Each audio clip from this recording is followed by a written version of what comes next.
Hello everyone, welcome back in the series of Python. Okay, I am Ashish Goel and we are going to discuss about the recursion in Python today. Right now, let's start with the topic recursion. What is recursion basically? So far we have discussed about the functions in Python, how we can deal with the function we have discussed about, like how to declare, how to call, type of arguments, variable length of arguments, how to deal with the return value or return values, right? So these are the things about function in Python we have discussed so far. But what today we are going to discuss is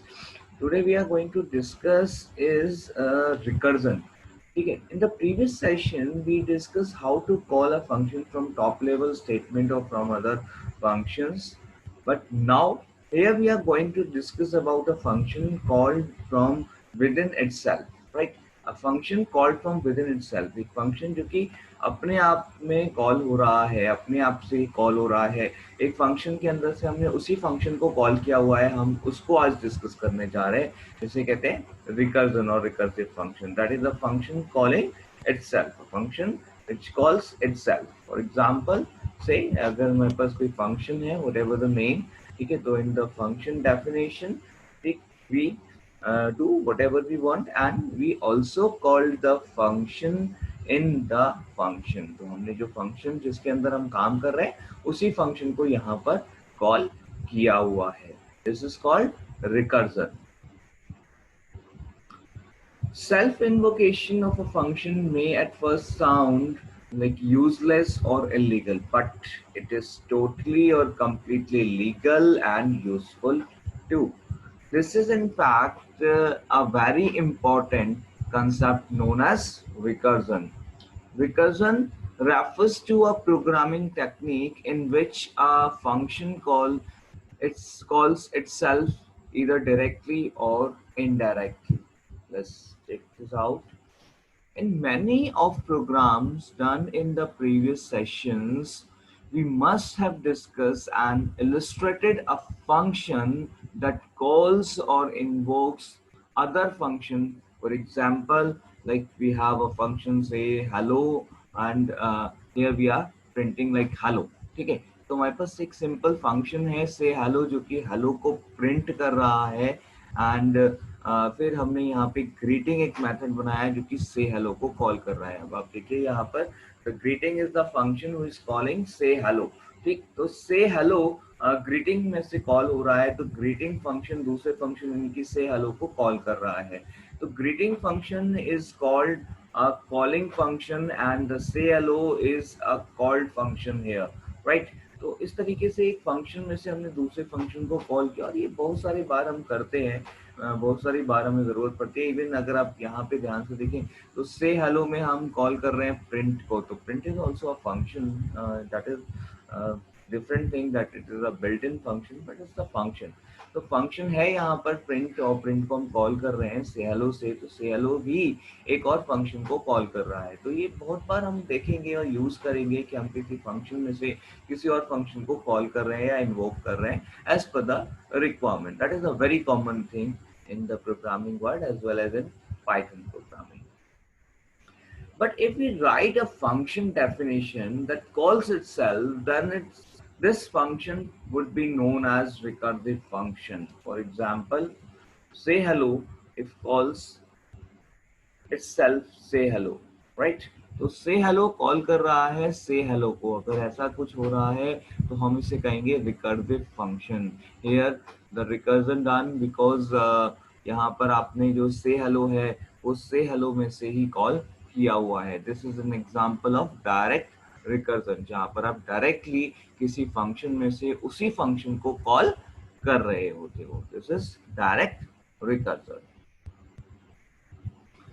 Recursion can be indirect also. So how indirect? In case of indirect, a function calls another function which calls the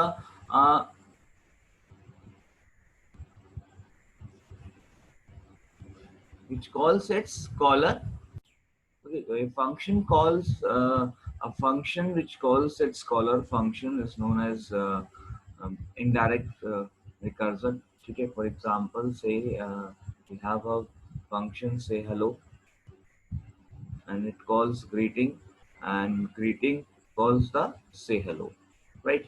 तो say hello ने greeting call किया and greeting ने वापस से say hello call किया, तो होगा क्या कि हम say hello से शुरू होंगे, greeting पे जाएंगे और फिर वापस say hello पे आ जाएंगे।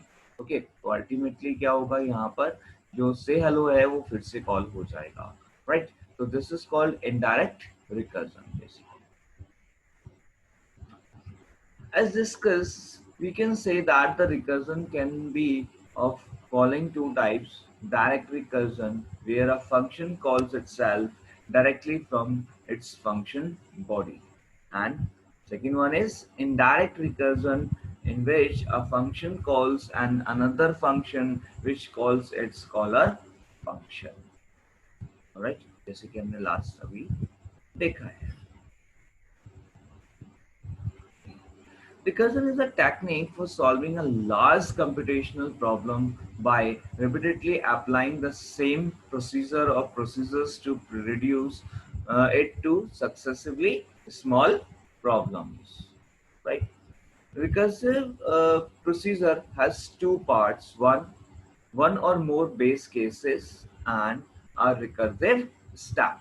So these are two important parts: one or more base cases and the recursive step. For example, okay, so here is the example. Say we have a function, say hello, in which we are printing hello, and we are calling the say hello again. ठीक है, इधर हमने यहाँ पे क्या किया है, starting main से हेलो को कॉल कराया है और फिर मेन एंड। ठीक है, ये हमारे टॉप लेवल स्टेटमेंट यानी कि main function of Python, right? इस तरीके से काम होना है बेसिकली। यहाँ पर सेव किया, इसको रन कराया, देखिए यहाँ पर ये से हेलो को ही कॉल कर रहा है, तो ये hello hello hello hello hello इस तरीके से ये आता चला जा रहा है, राइट? तो यहाँ पर से रोकते हैं, control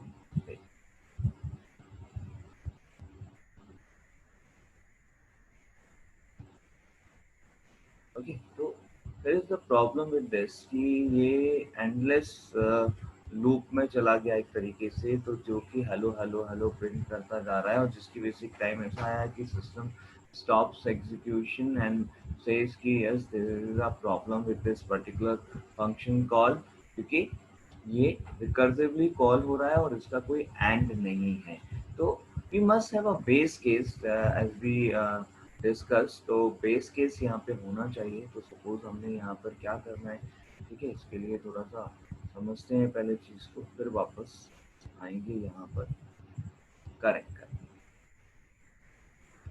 Okay, write and sensible recursion code. So this code has a recursion code but not sensible. जो भी हमने डिस्कस किया वो एक नॉन सेंसिबल कोड है, ठीक है।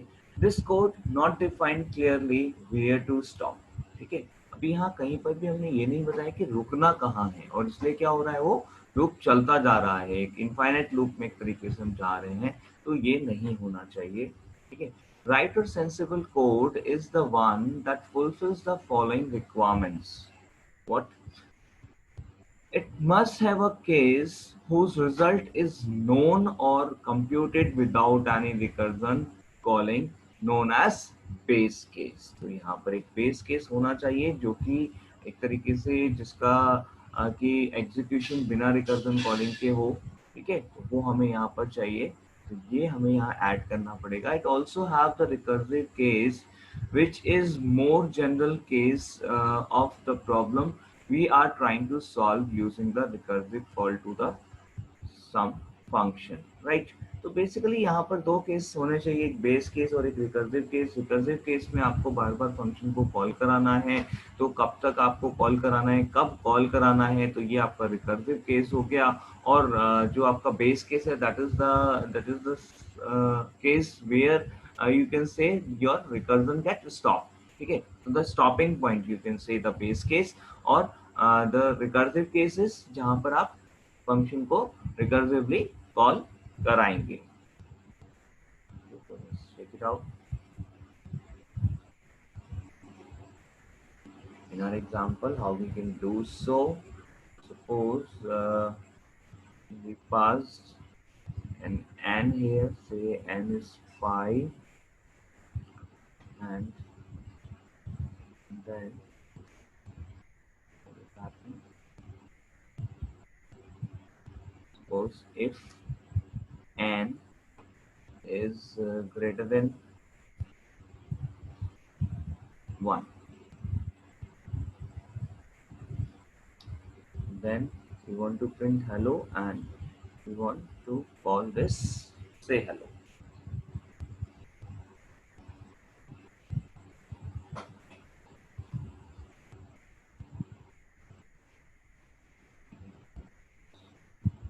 Zero. Check this out.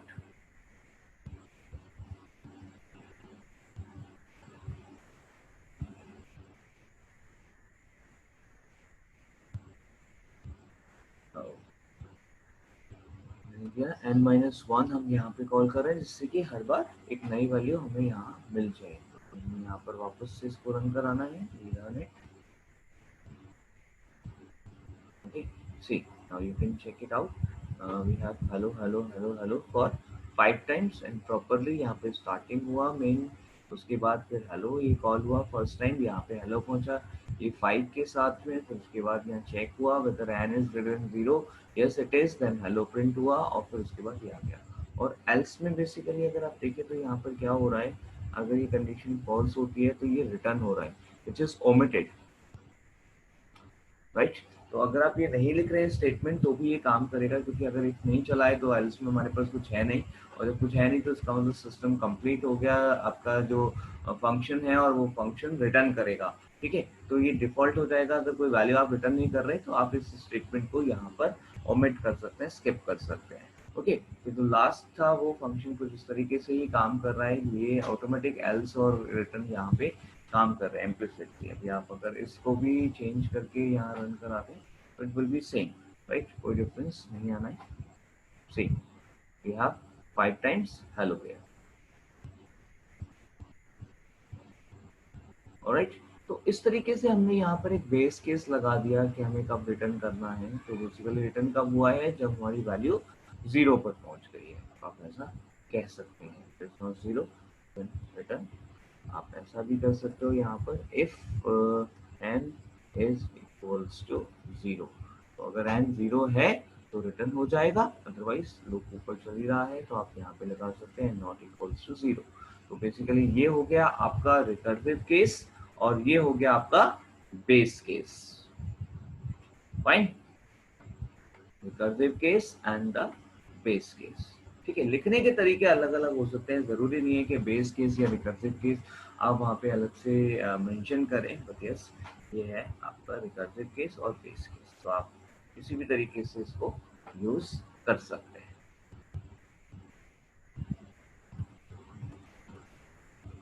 ठीक है, even we can remove these statement, इनकी भी जरूरत एज सच नहीं। Alright, let's see another example.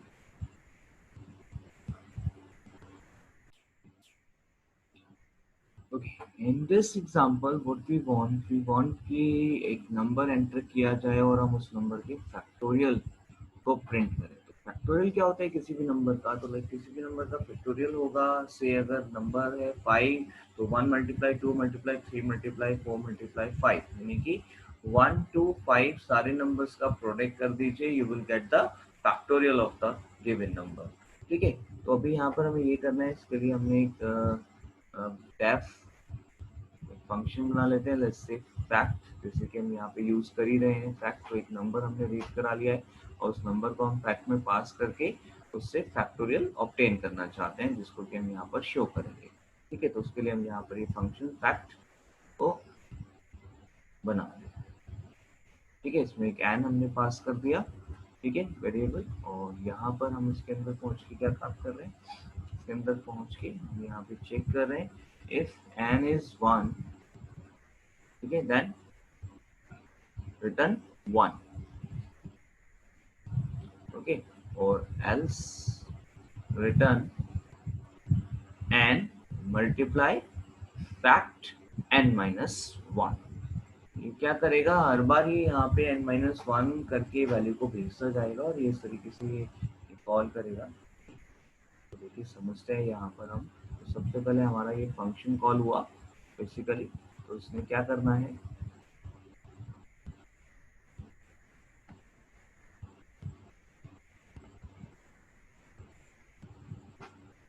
Right, once the function call like fact call हुआ विद द वैल्यू से 5 अगर हमने यहाँ पे पास किया है तो 5 के साथ ये फंक्शन कॉल हुआ।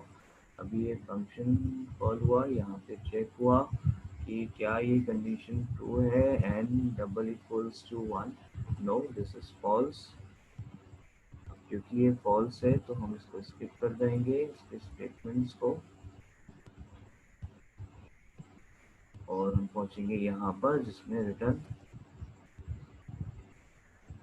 एंड मल्टीप्लाई, ठीक है, fact and n minus one. तो यहाँ पे हो जाएगा 4। तो 4 के साथ हम इसे कॉल कर रहे हैं जस्ट लाइक दिस। ओके, तो at the very first time what will happening is like हमने यहाँ से जो वैल्यू, ये सबसे पहले ये फैक्ट यहाँ पे कॉल हुआ, ठीक है, विद द वैल्यू, क्योंकि यहाँ पर है 5, राइट। 5 के साथ ये फैक्ट कॉल हुआ, इसने ये सारा प्रोसेस करना है। देखिए फिर से ये फैक्ट यहाँ पे कॉल हो रहा है। तो फिर से जब फैक्ट कॉल हो रहा है तो फिर से ये पूरा प्रोसेस होने वाला है, देखिएगा। तो फिर से जो प्रोसेस होगा उसमें क्या होगा, तो अभी हमारे पास यहाँ पे पहुंचेगा 4 और ये हो जाएगा यहाँ पर 3, ठीक है, माइनस वन। 3 के साथ हम वापस पहुंचेंगे, एक फिर से एक बार फंक्शन कॉल होगा,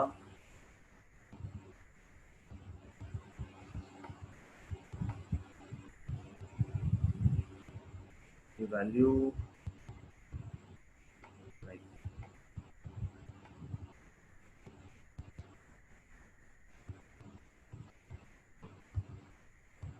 3 के साथ फिर से कॉल हुआ ये, और फिर से यहाँ पे चीज हो गई, राइट, तरीके से। And then again function get called,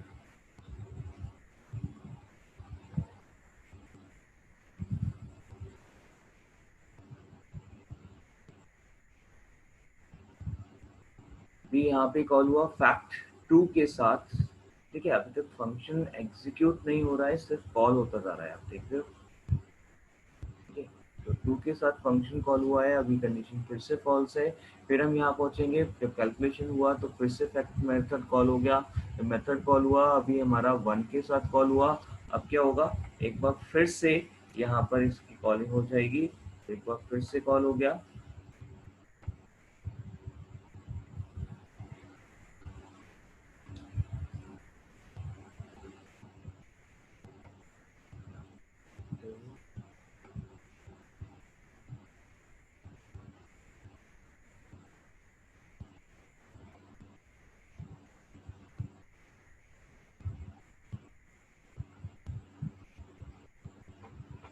इस बार हमारे पास 1 से यहाँ पे कॉल हुआ है और ये कंडीशन हो जाएगी ट्रू।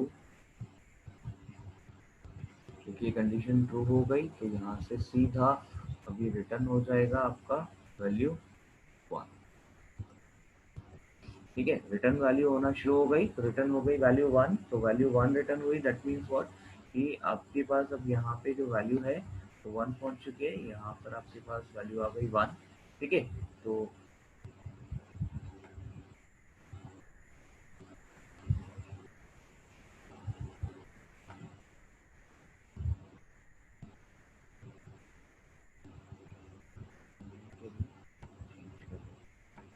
रिटर्न वैल्यू यहाँ पर 1 आ गई, सपोज,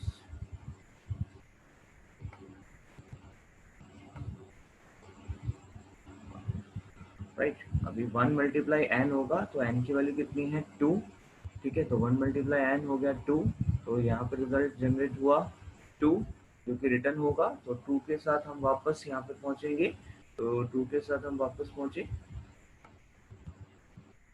2 यहाँ पर आ गया, राइट, यानी कि यहाँ पर हमें मिल जाएगी वैल्यू 2। ठीक है, यहाँ ऑलरेडी हमारे पास था एन में 3, तो 3 मल्टीप्लाई 2 यहाँ पर आ गया 6। बेसिकली इस 6 के साथ हम फिर वापस पहुंचेंगे, तो ये 6 के साथ हम वापस पहुंच गए यहाँ पर, द वैल्यू 6, यहाँ पे हमारी वैल्यू 6। ठीक है, यहाँ हमें मिल रहा है 4 ऑलरेडी, तो 4 से जो वैल्यू हमें जनरेट होकर मिल रही है वो क्या मिल रही है, 24, राइट। 24 के साथ हम रिटर्न हुए,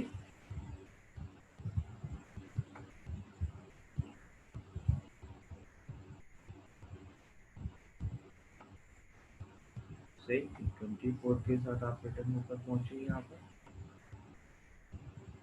ठीक है, यहाँ आपको वैल्यू मिल जाएगी 24।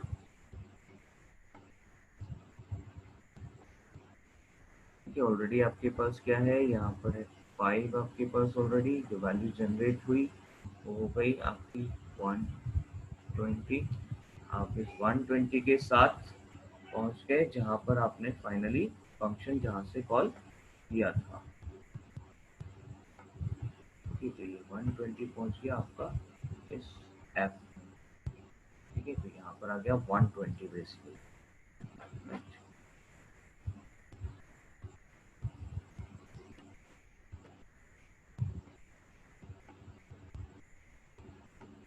ओके, वो 120 फाइनली यहाँ से डिस्प्ले हो जाएगा 120। You can check this out. How this executes, run। ठीक है, देखते हैं आउटपुट यहाँ पर, तो अभी हमने दिया 5, आउटपुट आ गया 120। तो this is how this recursion works. तो हर बार ये रिकर्जन क्या कर रहा है, अपने अंदर से, मतलब फंक्शन के अंदर से वो फंक्शन कॉल कर रहा है with some new value depending upon the condition, और वो इस तरीके से पूरा रिकर्जन हमारा काम कर रहा है। तो एक तरीके से it replaces the loop, but loop से बेटर यहाँ पे है, क्योंकि लूप की कंडीशन हमें सीधा सीधा देना पड़ रहा होती है, और थोड़ा सा डिफरेंट तरीके से हमने यहाँ पर ये काम किया है, प्रोसेस भी डिफरेंट कर सकते हैं। ठीक है, एक एक स्टैक मेंटेन कर रहा है कि आप इसमें एंटर हुए, जैसे आप यहाँ पे जब एंटर हुए तो ये आप यहाँ पहुंचे, यहाँ पहुंच के फिर आगे बढ़े, तो ये एंड अभी पेंडिंग है, ये स्टेटमेंट यहाँ पे जो रिटर्न वाला स्टेटमेंट है पेंडिंग है। फैक्ट कॉल हो गया, फैक्ट के साथ हम फिर यहाँ पहुंचे, फिर फैक्ट के अंदर पहुंचे, फिर यहाँ तो हर बार फैक्ट कॉल होता जा रहा है, और जो स्टेटमेंट है वो पेंडिंग है, तो वो एक स्टैक में लगा हुआ है बेसिकली। तो एक एक करके वो जैसे जैसे जैसे हम आगे बढ़ते जा रहे हैं वो फिर वापस से पीछे उधर जिधर से कॉल होता आ रहा है उधर वापस एग्जीक्यूशन होगा। ओके, तो कुछ इस तरीके से।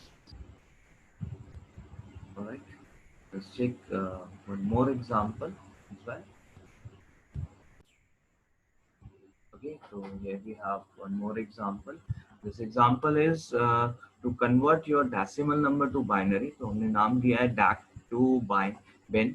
ठीक है, डेक्टोबिन, यहाँ पर ये n हम पास कर रहे हैं, और उसका लॉजिक ये है कि जो भी हमारे पास वैल्यू आएगी, ठीक है, हम उसको n को डिवाइड करते जाएंगे 2 से और वापस से कॉल कराएंगे, राइट। तो जब तक हमें यहाँ 1 नहीं मिल जाता लास्ट, तब तक हम इसको डिवाइड 2 करके कॉल कराते रहेंगे।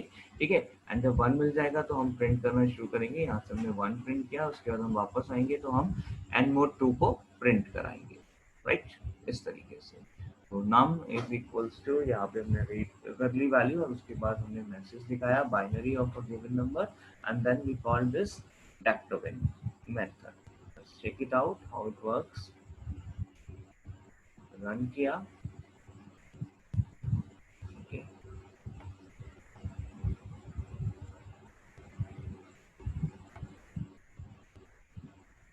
तो नंबर आप एंटर करा दो, जैसे 10 एंटर कराया तो बाइनरी इज 1010 20, बाइनरी इज, दोबारा से रन करना पड़ेगा 20। Binary of the 20 is 10100, right? Like this, we can work with this. Okay.